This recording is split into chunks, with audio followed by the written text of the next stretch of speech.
இன்னைக்கு சமையல் விருந்தில் நாம் வந்து ஒரு ஊறுகாய் ரெசிபி பார்க்க போகிறோம். காய்கறி ஊறுகாய் எப்படி பண்ணுறதுன்னு பார்க்க போகிறோம். நாம் அதில் வினிகர்லாம் சேர்த்து நல்லா ஸ்பைஸியாக பண்ண போகிறோம். வாங்க வீடியோக்குள்ளே போகலாம். அந்த காய்கறி ஊறுகாய் எப்படி பண்ணுறதுன்னு பார்க்கலாம்.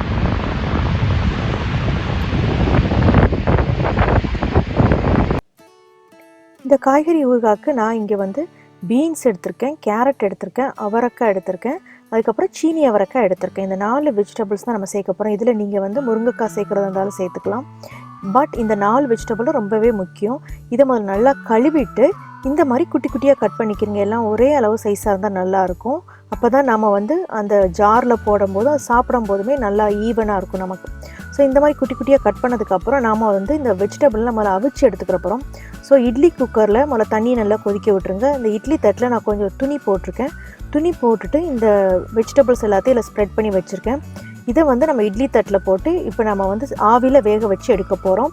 இந்த எல்லா வெஜிடபிளும் எனக்கு ஒரு 1.5 கப்புக்கு வர மாதிரி தான் நான் வந்து வெஜிடபிள் கட் பண்ணி எடுத்திருக்கேன். நான் இன்றைக்கி சொல்ல போகிற மசாலா அளவு வந்து 1.5 கப்பு வெஜிடபிளுக்கு தான் நான் சொல்ல போகிறேன். ஸோ இதை வந்து நீங்கள் 6லேருந்து 7 நிமிஷம் வரை இந்த வெஜிடபிளை வந்து நீங்கள் குக் பண்ணி எடுக்கலாம். அதுக்கு மேலே குக் பண்ணி விட்டிங்கன்னா ரொம்பவே ஸ்முஷி ஆயிரும். அதனால் 6லேருந்து 7 நிமிஷமே நமக்கு போதுமானது. இப்போ நமக்கு வெஜிடபிள் ரெடி ஆயிடுச்சு பாருங்கள். இதில் வந்து தண்ணியை டக்குன்னு அதில் வடிய விட்டுறாதீங்க. உடனே நாம் இதை எடுத்து ட்ரான்ஸ்ஃபர் பண்ண போகிறோம். அதாவது வெஜிடபிள் ஊறுகாய் பண்ணும்போது இந்த தண்ணி எதுவுமே இருக்கக்கூடாது. தண்ணி ரொம்ப இருந்துச்சு அப்படின்னா ஊறுகாய் சீக்கிரமாகவே கெட்டு போயிடும்.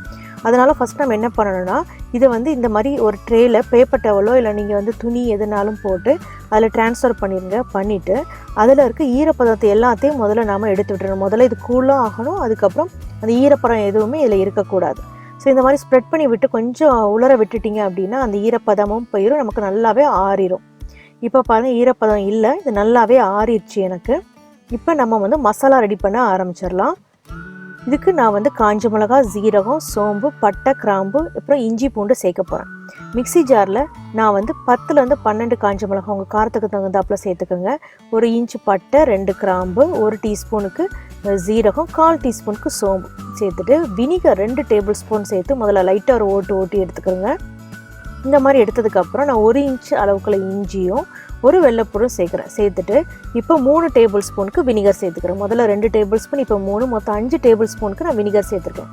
இப்போ இதையும் இந்த மாதிரி நல்லா அரைச்சி எடுத்துக்கோங்க. இதுதான் நம்ம பிக்கிள்குள்ள மசாலா. இப்போ இது நமக்கு ரெடி ஆயிடுச்சு.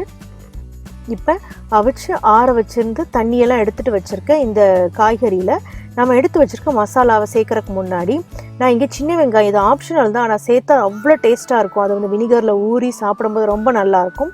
ஸோ சின்ன வெங்காயம் இருந்தால் சேர்த்துக்கிட்டா ரொம்பவே நல்லது.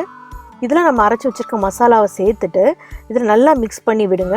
நம்ம இதில் 5 டேபிள் ஸ்பூனுக்கு வினிகர் சேர்த்துருக்கோம், அதுவே போதுமானது. ஈரப்பதம் அதுவே கொடுக்கும். அதுக்கப்புறம் நான் இதில் தேவையான உப்பு சேர்த்துருக்கேன். முன்னாடி நான் காய்கறி அவிய போடும்போது உப்பு சேர்க்கல, இப்போ தான் உப்பு சேர்க்குறேன். உப்பு சேர்த்துட்டு இதை நல்லா மிக்ஸ் பண்ணி விட்டுருங்க. இது வந்து இந்த ஊறுகாய் நல்லாவே ஊறி வரக்கு நமக்கு 3 நாள் ஆகும். அது இடையில இந்த பாட்டிலில் போட்டு நல்லா ஷேக் பண்ணி விட்டுக்கிறோங்க. 3 நாள் கழிச்சோம்னா நமக்கு பக்காவான ஊறுகாய் ரெடி ஆயிரும். இப்போ ஊறுகாய் ரெடி ஆயிடுச்சு. இதை நீங்களே ட்ரை பண்ணி பார்த்துட்டு உங்கள் கமெண்ட்ஸை சொல்லுங்கள். இப்போ ரொம்ப டேஸ்டியான, ஈஸியான, அதுவும் ஸ்பைசியான காய்கறி ஊறுகாய் எப்படி பண்ணுறதுன்னு பார்த்துருப்பீங்க. இது நீங்களும் ட்ரை பண்ணி பாருங்கள். பார்த்துட்டு உங்கள் கமெண்ட்ஸ் சமையல் இதில் போஸ்ட் பண்ணுங்கள். இந்த வீடியோ உங்களுக்கு பிடிச்சிருந்தா சமையல் சேனலை லைக் பண்ணுங்கள், ஷேர் பண்ணுங்கள். கூடவே பெல் சிம்பிளை நீங்கள் கிளிக் பண்ணிட்டீங்கன்னா அப்டேட் பண்ண வீடியோஸ் கொண்டே பார்க்கலாம். நான் இன்னொரு வீடியோவில் சந்திக்கலாம். நன்றி, வணக்கம்.